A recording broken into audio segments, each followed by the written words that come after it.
welcome to Collaboratory Part 2, the show where Mike Morris improvises an animatic with a little help from our audience, and we learn about the craft of storyboarding along the way. So this is an improv art stream that runs on audience suggestions. So for Part 2, we are looking for a conflict resolution to conclude our story. Mike, do you want to give a little recap of what we did last week? Sure. So we have for you guys what we had last week, which is a ninja graduation ceremony with Dinosaur-Ninjas. And remember, all of these storyboards were basically thumbnail boards. So yeah, I feel bad for poor drawing quality in some of these. But okay, so graduating it was decided that the Triceratops would be the headmaster, and he's going to introduce his star pupil. Backs up, and on jumps Velociraptor Dan. Raptor Dan, you've recorded our highest honors. This may not be exactly what we had last time. I didn't review the tape. I like the story. Continue. You've amassed our highest honors here at the Ninja Academy, and then a bomb is thrown down, exploding in the smoke, which curls and swirls and billows, and we match cut to above them is a monkey ninja who sinisterly looks down and tells them that their graduation ceremony is rather quaint. And since we talked last, I actually did a couple more drawings of this monkey ninja and Velociraptor Dan, so we can, get a little better idea how they would look when they aren't just stick figure drawings. So, now we need to end this story. We need a conflict resolution. So let us know in the chat what you think should happen and where this story should go. Mm-hmm. We do have a question while we wait for suggestions. Okay, great. So do you have tips for drawing expressions without pupils? Expressions without pupils. I mean, the pupils are less important as far as the eye goes compared to the eye shape. It's the brows. That's where the expression is, right? Because like if I was to show you, for instance, look at this monkey here. He's got no pupils at all, but the brows are what's doing the work, right? Mm-hmm. So yeah. I've got, this.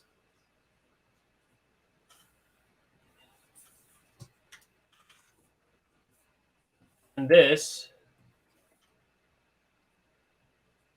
are virtually the same, except for this one has a little bit more direction as to where the person's looking. So if you want to give a bit of impression on where somebody's looking, you can make one eye bigger and one eye smaller.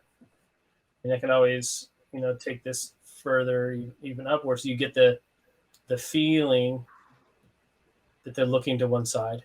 Mm-hmm. And let's make a copy and paste of that as well, and put in some pupils so you can see the difference. Right. So really, it's about brow and eye shape. If you want, look no farther than the old Mickey Mouse cartoons when it was just two eyes like this, right? You could cant them forward.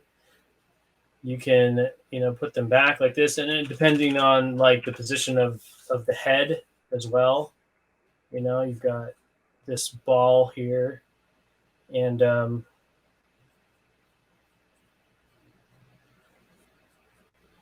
eyes like that.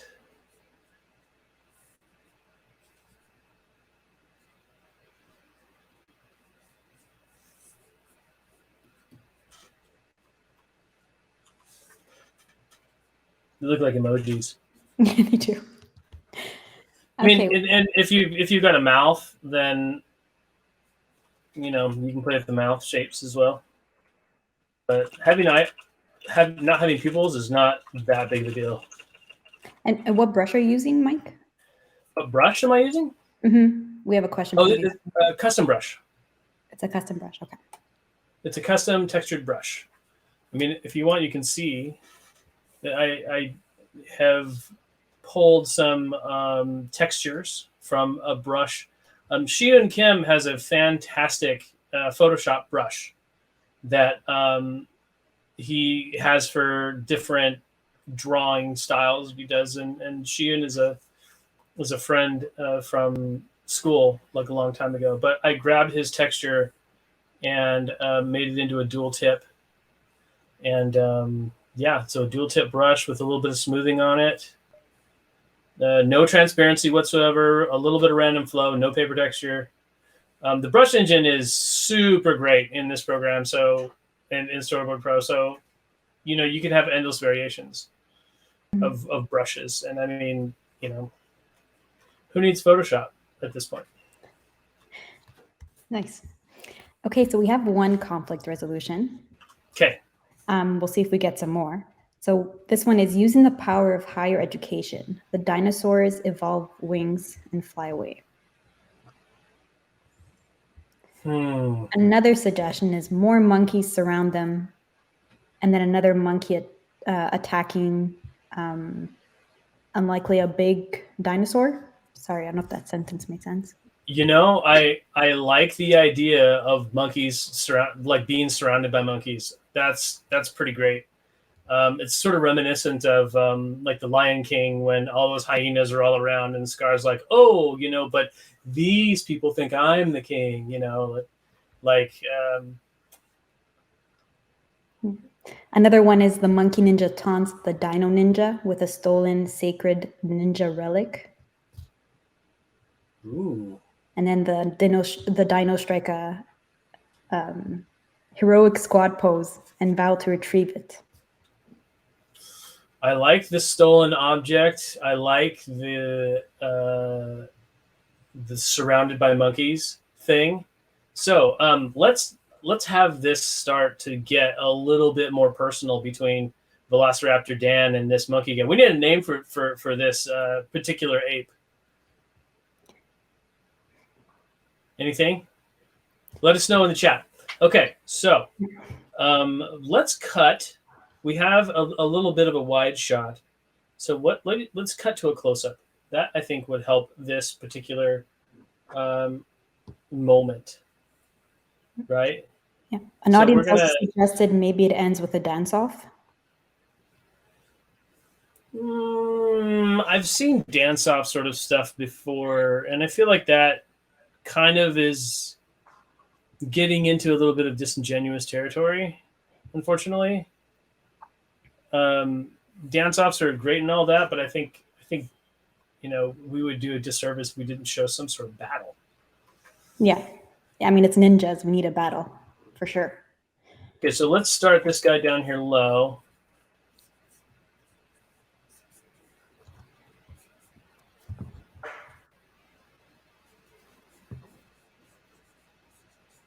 And like Mike said, if you have any suggestions for the name for the ape, let us know in the chat box. Is he an honor student too, like Dan, or? I don't know. We don't know much about him, only that he showed up and he knows how to use a smoke bomb. Yeah. He could be the honor or the high honor student from the other monkey ninja school. Mm-hmm. He could be just a rival, like on some sort of ninja sports team or something like that. I don't know. We don't know anything about him. All right. So let's add in the background. We'll just add a little bit of, you know, clouds or something. Let's look at our initial background. We've got some clouds. We've got mostly mountainous territory.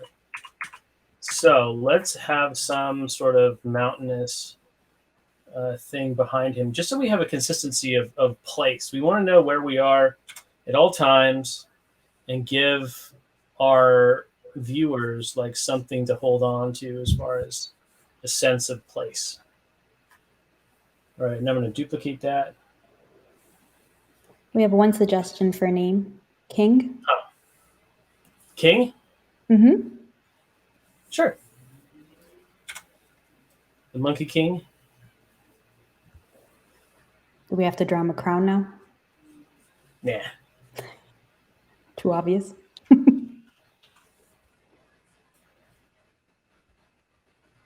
I think he should sort of be mocking them a little bit and be like, "Oh, how sweet," you know? Mm-hmm. It's just adorable.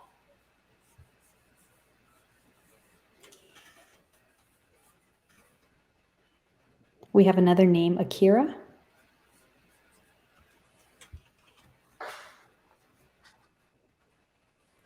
Cute.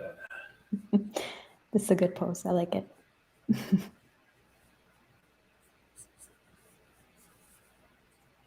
You have to do this fast, so we don't have a lot of time to, noodle with poses and things. But he's got these big spiked gauntlets on.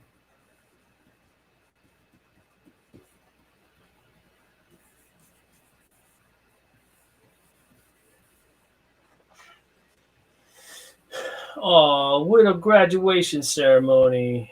How adorable. And then one more pose. I think he should turn back to being sinister very, very quickly. Oh, we have a good suggestion for a name. Maybe Saru, which is monkey in Japanese. Sure. King Saru. King Saru. Oh, King Saru. Okay, combination. Like it. King Akira Saru.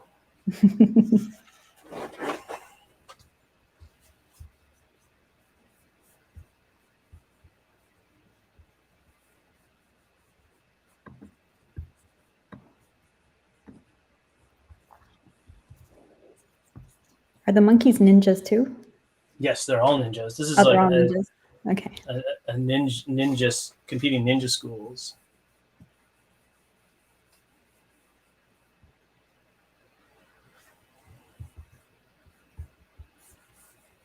How adorable.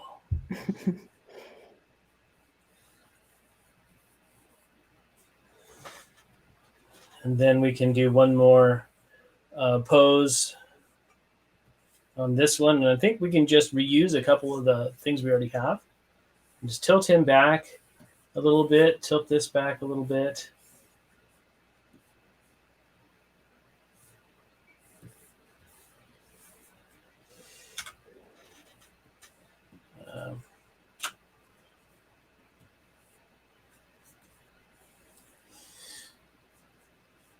Let's see. The first thing that comes to mind is the Dragon Ninja, the Dragon Warrior scroll from Kung Fu Panda. But does anybody have a suggestion for like a sacred artifact that would be like a dinosaur-centric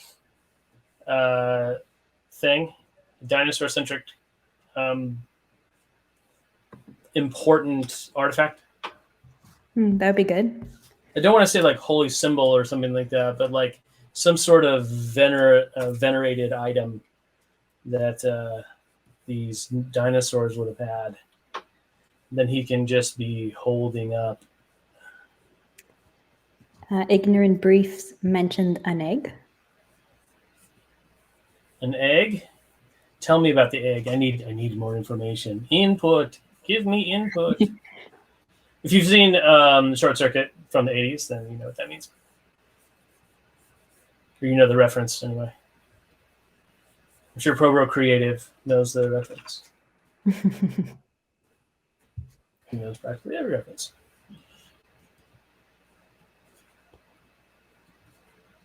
Input, Stephanie. Someone mentioned the Fabergé egg. Ooh, Fabergé egg. Something that's... Or a glowing meteor. Glowing meteor. They like the egg idea. Yeah, I think the egg idea. Because, I mean, dinosaurs, eggs. But, I mean, how is that related to being a ninja? Okay, we need ninja-related items. The egg of power. Egg of wisdom. Don't know. It'd be cute if the egg had a little mask. Sure.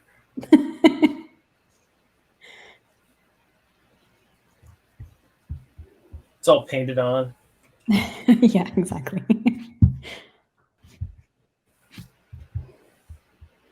It's the egg of knowledge, one audience member wrote. Sure, the egg of knowledge. Good luck graduating without your precious egg of knowledge. And I think that we need to have like a good upshot right here. I think we need a good upshot of him basically gloating over Velociraptor Dan. So I'm going to scribble a little bit so I can get a good feel for the composition that I want.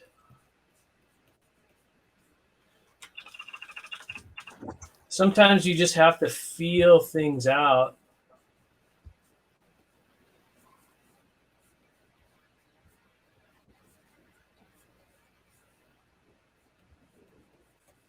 Before you can really commit to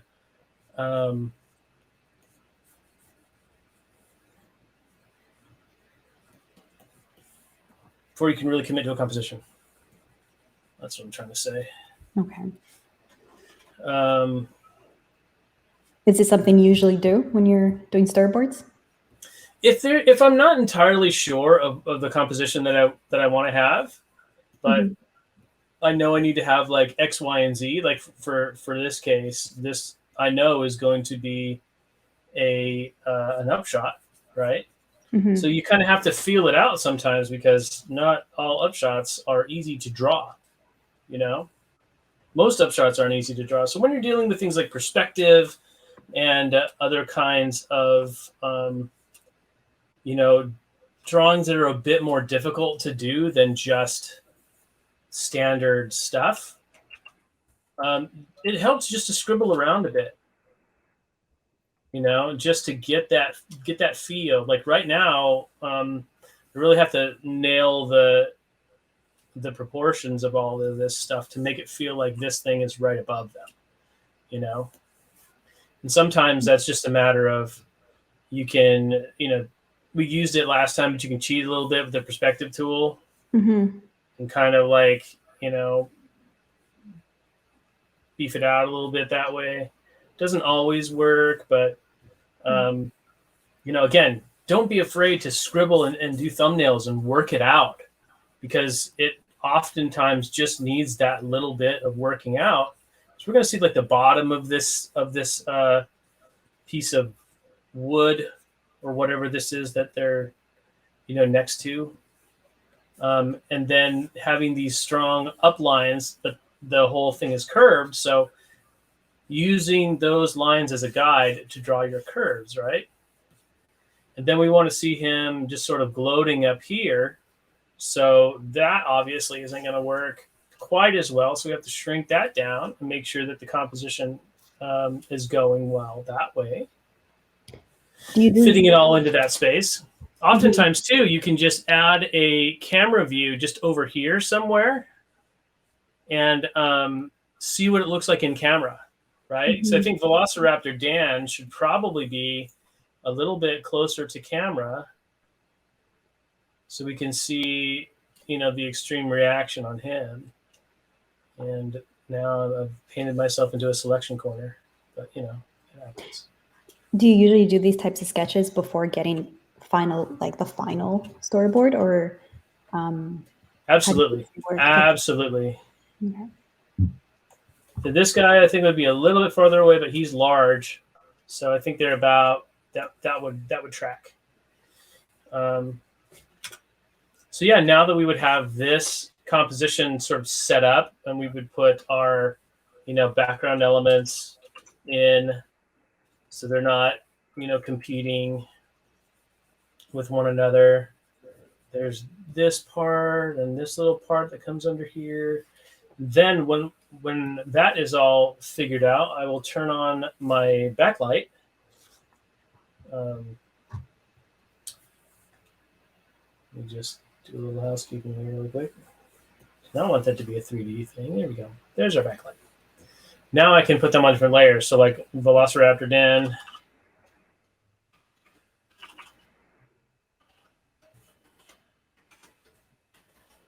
I can sort of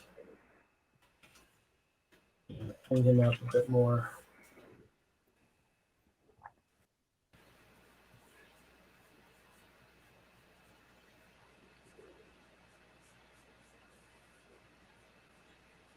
Is there a technique that you wish you knew before, earlier on in your career that you only learned later on?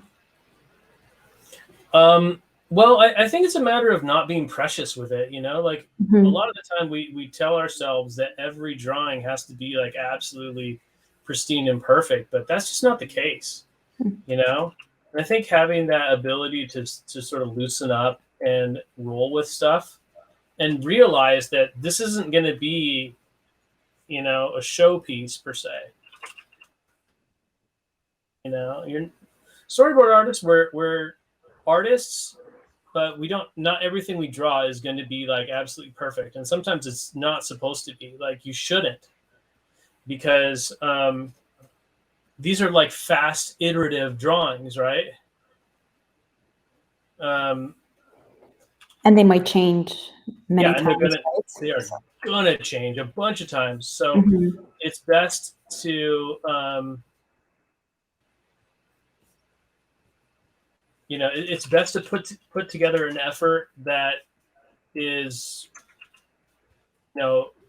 what's the word I'm looking for, that's appropriate to the situation.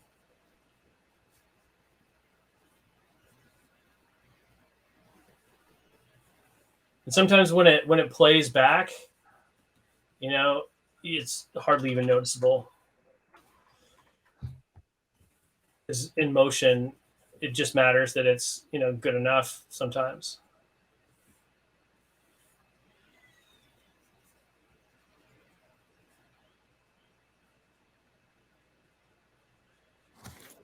An audience is writing if we should have the school's insignia similar to Mortal Kombat, but with a dinosaur instead of a dragon. We could do something like that as far as like a splash screen, which would be interesting. Mm-hmm. Let's see. We never really did figure out how the dinosaur headmaster's thing worked. His bandana just wraps around the back of his head, I guess.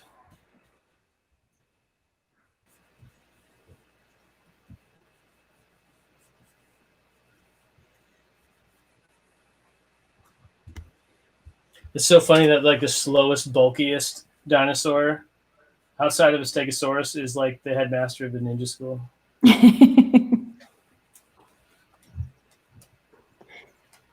Well, at least the honor student's a raptor. Yeah, the honor student is a raptor. So now we can draw some of those like big perspective-y things.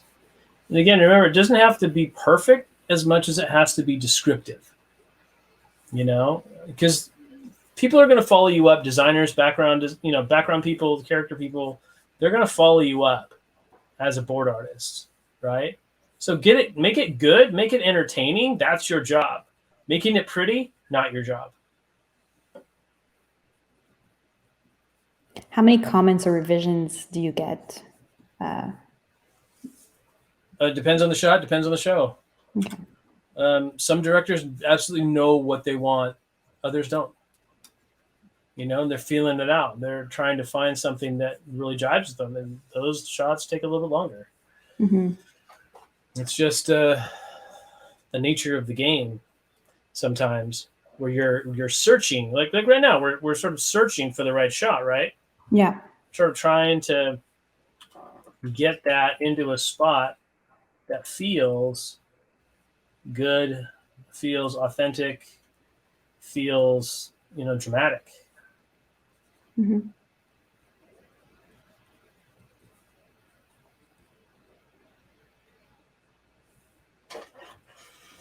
And he's a little bit big there because that archway looks really small right now. He was up a little bit further this way. So now we can get rid of that background thing, and we can put his legs in a spot where they look like they're actually on there. Give him his big gauntlets.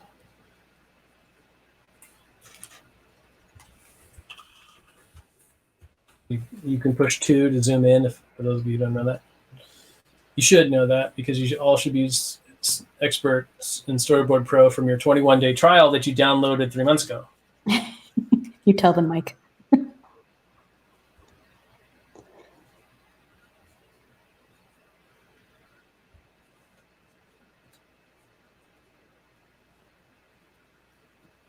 No, he doesn't have that. Okay.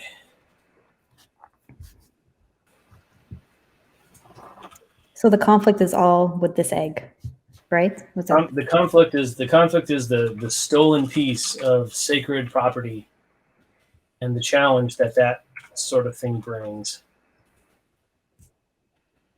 to a group of dinosaur ninjas.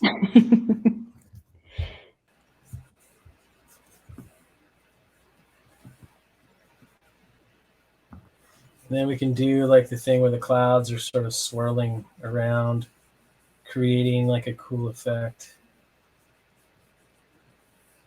You know, and maybe even like throwing a cool lightning strike or something like that as he raises it up. You know. Oh yes, we need that.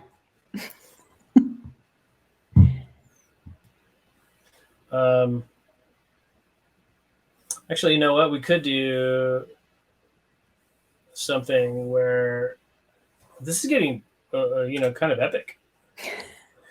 We could do something where it's just normal clouds for right now, and the clouds are just sort of pointing to where we want the audience to look. You know, that's an old storyboard trick, is just putting in elements that keep the viewer's eye from wandering from where they're supposed to go, right? So we have these really strong verticals here all pointing to where we want them to look. That's interesting. Which is all right there. Okay.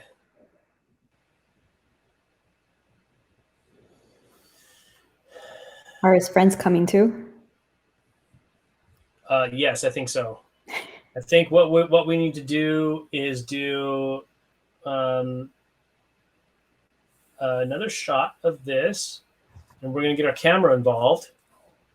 Ooh. And we're going to zoom in on him. Actually, we go right about like that.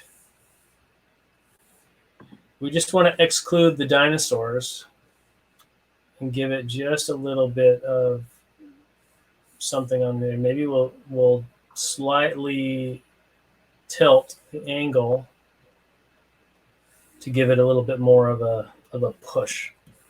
Okay. And now he is going to command the egg, I think, by holding it up like this. And he's still a monkey, so he can't really hold it up well. not like a person would stand up. I mean, one of the things that I think, separates good board artists from great board artists is that everything doesn't move like a human moves. Things have their own movement. Things have their own sort of rhythm and cadence.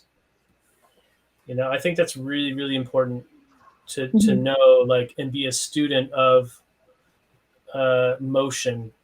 Mm-hmm. So really understanding the movement and doing your research on that. Yeah. I think that's where one of the reasons I feel like everyone that is involved in animation should learn in one way or another how to animate, basic animation at least. Mm-hmm. Because that's going to help you so much when you're posing and when you're like doing your acting. I know a lot of different animators who have, turned board artist, and did so having great advantages because they knew how to act. Mm-hmm. Like storyboarding is about communication, it's about cinematography, but if you can throw in some good acting. So that goes along with the expressions then as well. Mm-hmm. Okay, so he's holding it aloft, and we're going to duplicate that and delete the keyframes that we don't need from the duplicated thing. And now in the background, see, I think we need to have some sort of, thing happening here with the egg. What is the power of the egg? I don't know. What is the power of the egg? Audience?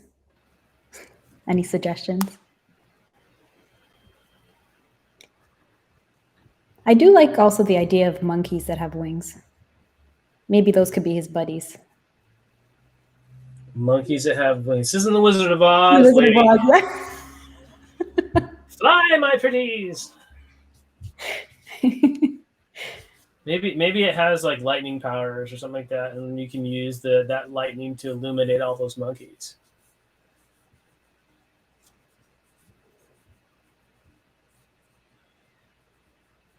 Or maybe it steals the dinosaurs' powers, their ninja powers.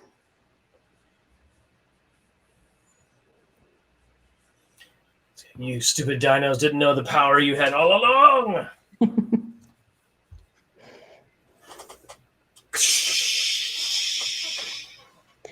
An audience had a similar suggestion as yours, that it gets charged and it glows.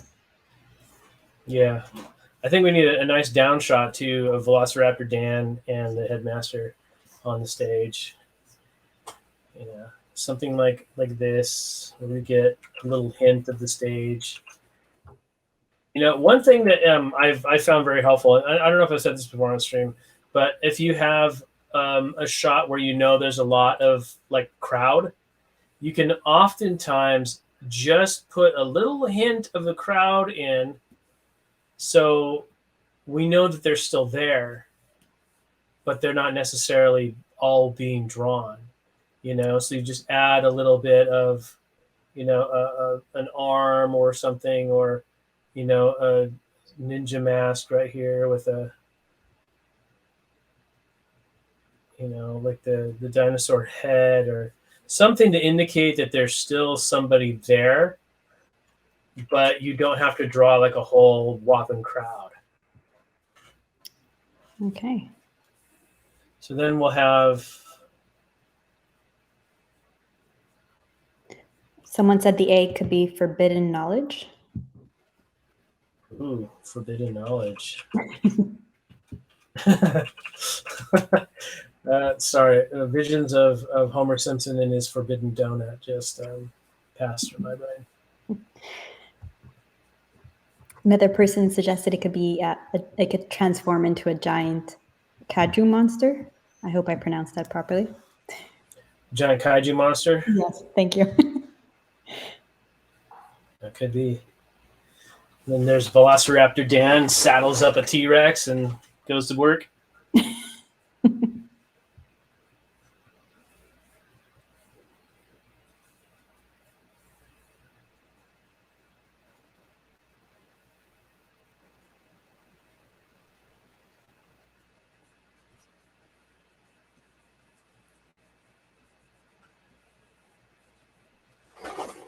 Downshots too. Anything that you need to do in perspective sometimes can get to be tricky drawing. So again, it's one of those things where you just take your time with it.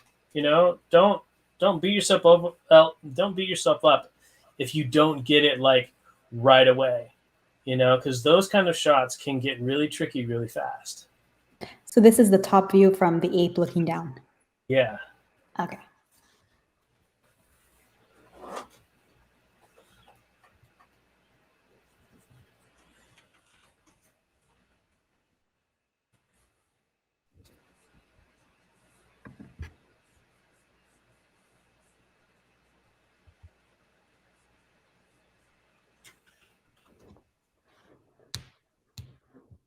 So what do you enjoy most about storyboarding, Mike? The storytelling aspect of it. I like storytelling. And I like comedy.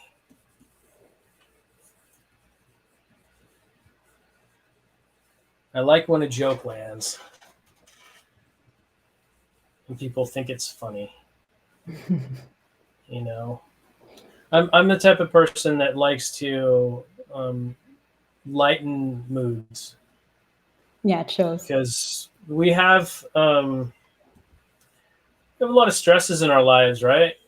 and as entertainers, that's what we do, right? We help people like not crack up and fall apart with all the stress they have to go through. Yeah. Especially right now, you know, with when the whole world seems like it's falling apart. True. So do you find you're the same way with your family and friends? You always try to be the entertainer, the storyteller? Sometimes, not always. Sometimes. I mean, no one can be on all the time, right? Yeah, dance monkey. yeah. Yeah, exactly. I mean, everybody, you know, has times where they are that way and when they're really entertaining, and sometimes not. And that's right. Yeah. Some people say comedians are some of the most depressing people to hang out with. It's true. So there is that. All right, I'm going to make this guy bigger because he is like physically larger than Velociraptor Dan.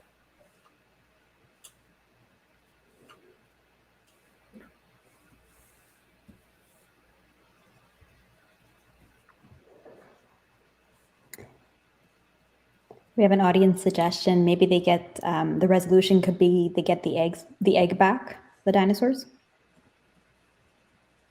How? How? Yeah.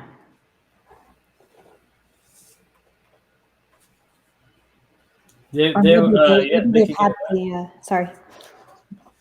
Sure, they can get it back. You just got to tell me how. Yeah. Or maybe they've always had the egg, and the ape has a fake egg. And then it becomes like a one of those things where they're arguing about who was the most clever, right? You're like, I knew you were going to do that, so I did this. I knew you were going to steal that. Yeah, that's actually kind of funny. Let's do that. Let's do that. You're like, I knew you were going to steal that egg, so what that really is a bomb. It blows up in his face.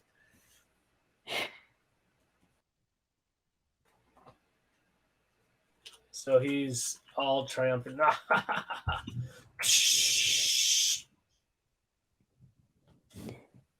So in this case, we would have Velociraptor Dan, and I'm going to just take a copy and paste of that.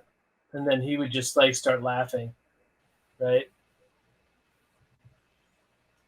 And then we're going to do a little color replacement. We have a question from audience member. What is your favorite dinosaur, Mike? My favorite dinosaur? Mm-hmm. Yeah, probably just the T-Rex. I mean, just the sheer power of that dinosaur is always really compelling. What is your son's favorite dinosaur? Velociraptor. Okay.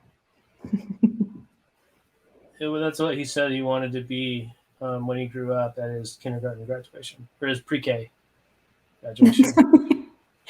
That's adorable. It's funny, like almost all the girls in this class wanted to become like doctors or nurses or something like that, and most of the boys wanted to be dinosaurs. Did you have? There were a couple of cops, some firemen, but. Did you have to crush his dream yet, or you're gonna wait? Well, I have a feeling he knows he's not gonna be dinosaur. It's just something he said off the cuff. And okay, so we have him like looking at this. The headmaster guy is all like wigged out, but he's calm and collected.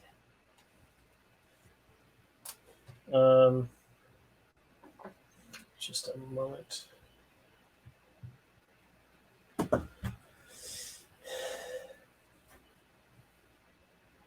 How are we going to work in all the apes too? I think we need to wait on this moment. Actually, I think we need to come back to this. So let's duplicate this panel, and then we're just going to separate it out.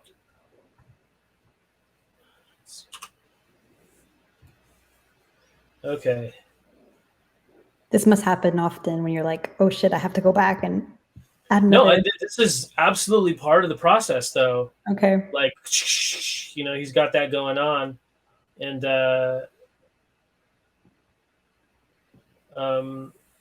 sometimes, I mean, especially when you're just coming up with this stuff on the fly, there's no rhyme rules or rhyme or reason to any of it. So,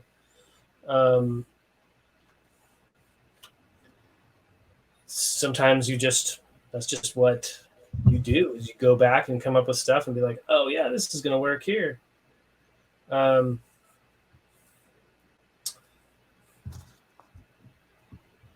This, I think we can also copy and paste, and we'll copy that and we'll paste it here.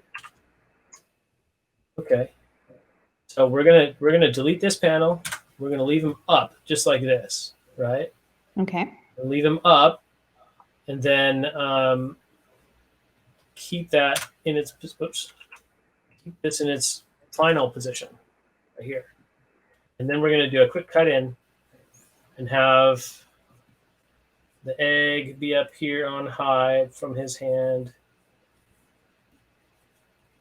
and have like the triumphant villain speech, like, now my army of monkey warriors will come to pass.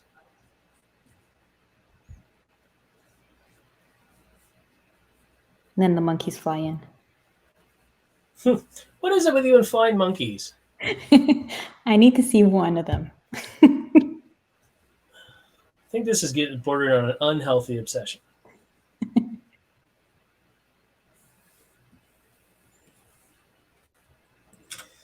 I don't want to have to send you to see psychiatric help every collaboratory after every session of the collaboratory. This is what you do to me, Mike. That would not be fair to your family.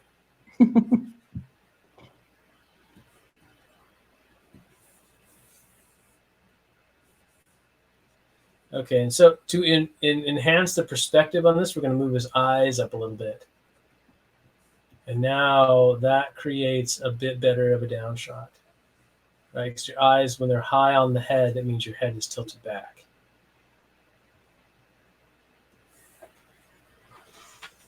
All right, so we have the ninja egg here, the egg of ultimate ninja knowledge.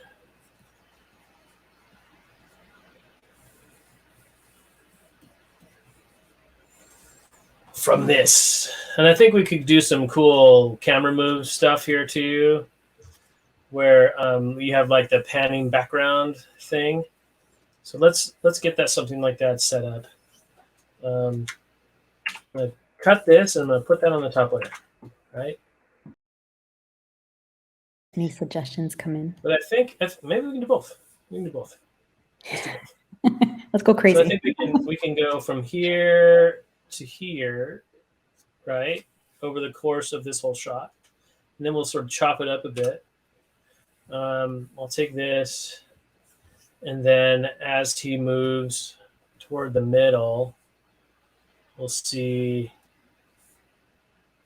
this kind of go. This will be like him monologuing, essentially. Simon suggests lightning reveal. Lightning reveal. Okay, you got it.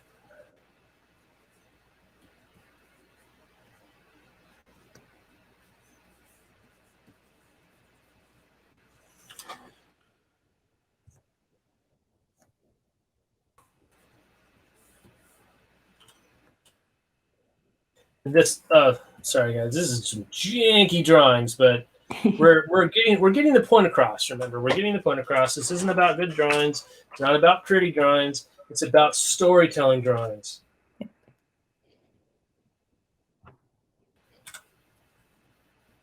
It could be also that his monkey friends just don't show up. I think they should all be like in his imagination or something. Yeah, like just him versus all the dinosaurs.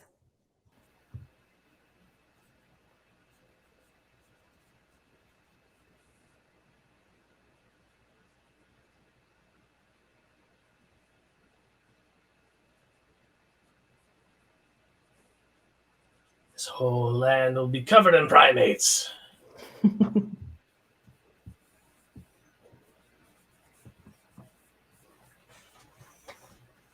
And then in the background here, we'll have the clouds sort of swirling and gathering. You know, they'll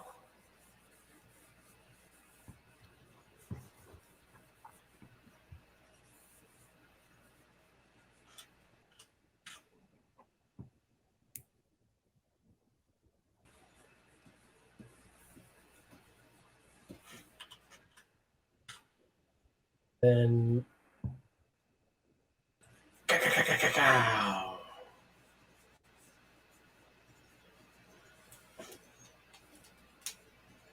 if you didn't know, that's how lightning sounds when it comes out of a person's mouth as a impromptu sound effect. We'll record you next time. What? We'll record you next time. Don't do that. Well, we're already recording me. What am I talking about? But I'm going to take just the sound of the lightning. This is going on YouTube, so you can pull out that sound effect when you can get it. Every time you're sad, just play it over and over again. Until you end up in an insane asylum, and then you can stop.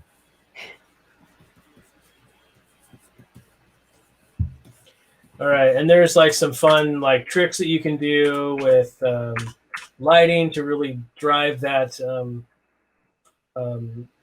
thing home, or that effect home. And that's largely just reversing blacks and whites in the color scheme. So where you sort of do like a quick reversal. Look at any older animation, and you'll see like that kind of thing. Batman the Animated Series is really good at that sort of stuff. So here have army of monkey warriors. So, Mike, how important is it to stay on model when storyboarding? Depends on the show. Depends on the show. Some shows, I mean, like if you're working on a show like Family Guy, it is of the utmost importance. A lot of the time, from what I understand, I've never worked on that show. From what I understand, it is encouraged to just trace the model in a lot of cases. But yeah, for every show it's different. A lot of the time, well, I mean, if you work in features, chances are you're not going to be able to replicate what is going to be on the screen because it's all going to be in computer graphics anyway. So you do your best estimation, But in features, you do get a little bit more time to work, so your drawings tend to be on the prettier side. Okay, so he holds it up. With this, I will create an army of monkey warriors. And we're just going to do one more. I don't know if we have time for this, but someone suggested while there's a crowd of monkey ninjas attacking, like there's one human tourist just there that clearly got separated from the group. I don't know if we have time for that. Maybe popcorn. Yeah. Hi, my name is Phyllis McEnroe. I don't know if I'm supposed to be here. Have a name tag and everything. Okay. I'm a little lost.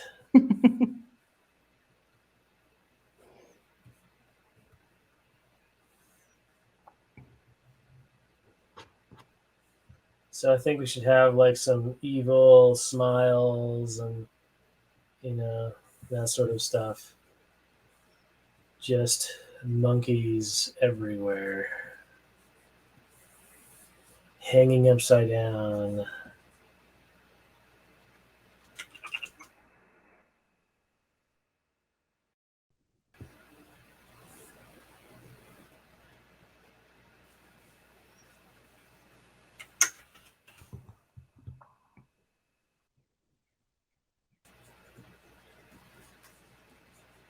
And of course, again, we would spend more time rendering something like this.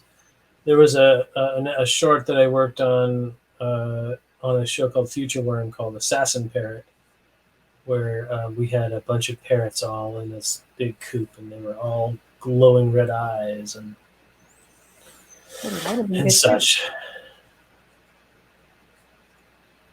Maybe we shouldn't put this guy like right in the monkey's armpit. Let's not do that. Tip of the day. Yeah, well, I mean, that's just basic photography, right? Like, you don't ever want to put like a portrait of somebody and they're smiling, they're happy, but right behind them is a tree. So they look like they got a tree sprouting out of their head. Basic composition, Julia, basic composition. Unless you're doing like a photo with the Eiffel Tower or something, and you want to make it funny, or like you're wearing it like a hat.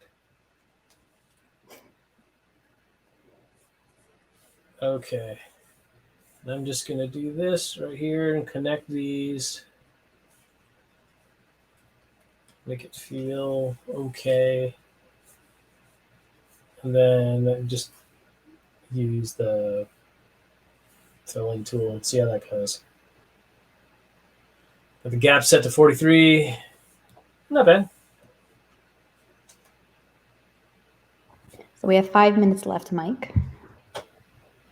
Oh, gosh, we're not going to finish, Julia. What are we going to do? Okay. Part 3. No. No, we can't do that. I think that we just have Velociraptor Dan whisper to the headmaster. He's like, I knew he was going to steal it. That's actually a bomb. And just have the guy like blow up. And just, woo. I like that idea. Army of monkey warriors. Yeah, sounds good. And we'll just do the easy way out. All right, come on. Yeah, there we go. There we go.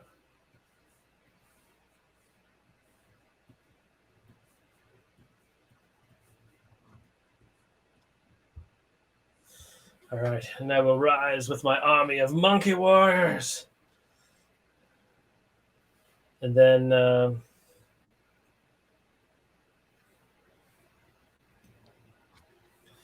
we cut to Velociraptor Dan looking like this guy's like, oh, freaked out. He looks at him. He's just not even concerned. No, I mean, Raptor Dan is the honor roll student, so of course he would have. He is the cream of the crop.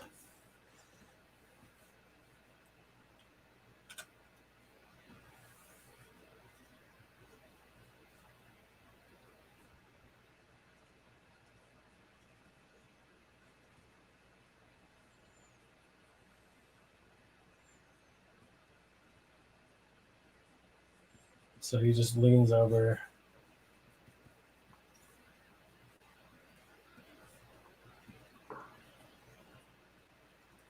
Watch this. This is going to be great.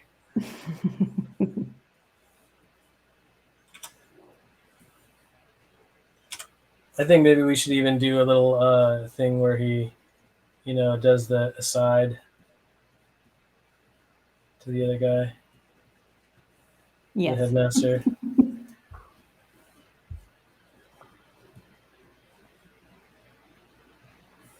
And a thing about stereotypes and cliches, okay? So stereotypes and cliches do exist for a reason, and sometimes because they are easily readable. All right, so this sort of thing where he's got, I'm trying to work that out with my camera. Let's move this up. When he's doing this, it's like easily readable as he's whispering to the other guy, So even though sometimes that's a little like predictable looking or like not necessarily that creative, it reads as what it's supposed to read as. And then we're going to do one more drawing.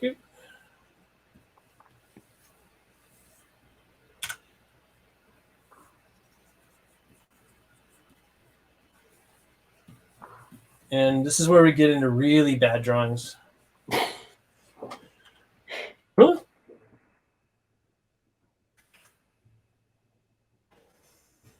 And then he goes, shh, boom. that guy? There he is.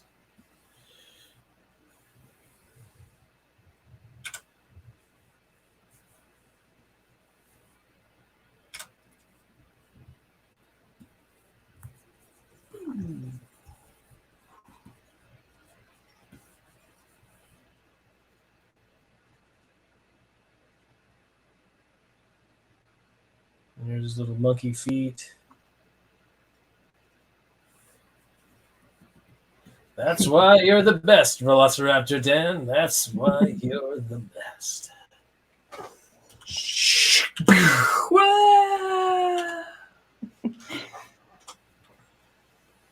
So we're done. See Mike. what I tell you? That was awesome. It's our time is done. Mike, do you want to replay the scenes? Let me make Happy Velociraptor first. Okay.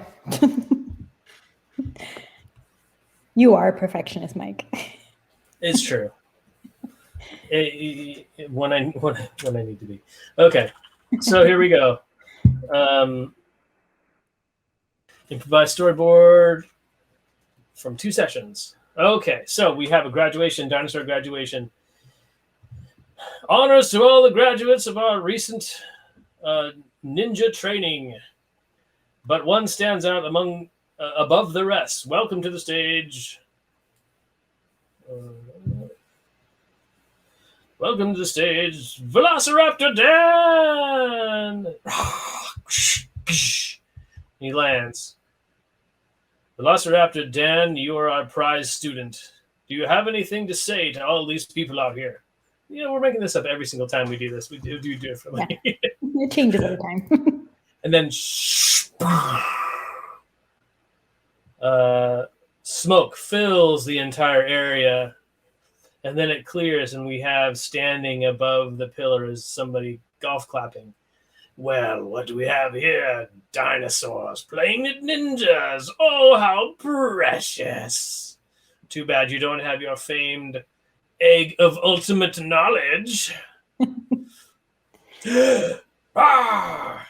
And, you know, they both react. With this, the egg of ultimate knowledge, I will bring forth an army of monkey warriors. It's like, I knew he was going to do this. That's actually a bomb. Whoa! And we see him get blasted into wherever he goes. And then everybody is smiling and laughing, and then we're going to grab a already existing piece of art. We're just going to plop that right there.